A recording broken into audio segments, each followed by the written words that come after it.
Muhammad da kuma Ibo Road a nan jihar Kano. Sarkin kasuwar Muhammad Abubakar Rimi Alhaji NAFI'U Indabo ya shawarci gwamnatin jihar Kano da ta maida hankali da ta maida filin wasa na Kano Pilas da ke Sabon Gari zuwa kasuwa domin maida kananan 'yan kasuwa da aka tasa a can. Sarkin kasuwar ta Sabon Gari ya bayyana hakan ne a wata ganawa da gidan rediyo da talabijin na Rahama, yana mai cewa yin hakan zai taimaka wajen bunƙasa tattalin arziki na jihar Kano.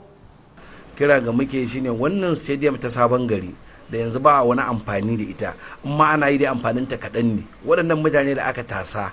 daga kewayen kasuwar Sabon Gari wanda suke kan titin Murtala Muhammad Way, da wanda suke nan Ibrahim by Market, da wanda suke Faransa Road, da wanda suke Court Road inda ake cewa 'yan kura, a tattara su a mai da su cikin wannan stadium domin su gaba da harkokin kasuwancinsu a gurin. Idan ka kalli gurin yayi kusa da kasuwa, gurin nan gaba ɗaya bai kai kilomita ɗaya ba, bai ma kai rabin kilomita ba. Daga nan kowa zai biya tattaka ya tafi ya je gudanar da harkokin kasuwancinsa. Idan yana buƙatar abu wannan gurin za a haɗe shi ya zama duk manajimen kwa ɗaya ce. Manajimen ta kasuwar Muhammad Abubakar Rimi za ta dinga gudanar da abubuwanta haƙi zuwa wannan stadium ɗin sabuwar kasuwa da muke roƙon gwamnati ta dubi wannan guri a mai da shi kasuwa. Kuma dama in ma mutum ba cikakken sanin gurin ne ba, a yanzu idan ka je ka gurin ka gani za ka ma ce babu wata stadium a gurin, duba daga baki ɗaya gaban stadium ɗin an yi shaguna sun yi tsari sun yi kyau. To daga ciki ko muke roƙon gwamnati duk waɗannan mutanen sama da mutum 5,000 a je a yi musu tsari, kowa ya nemi guri ya koma, tunda shi mai girma gwamna kullum tunaninsa burinsa shine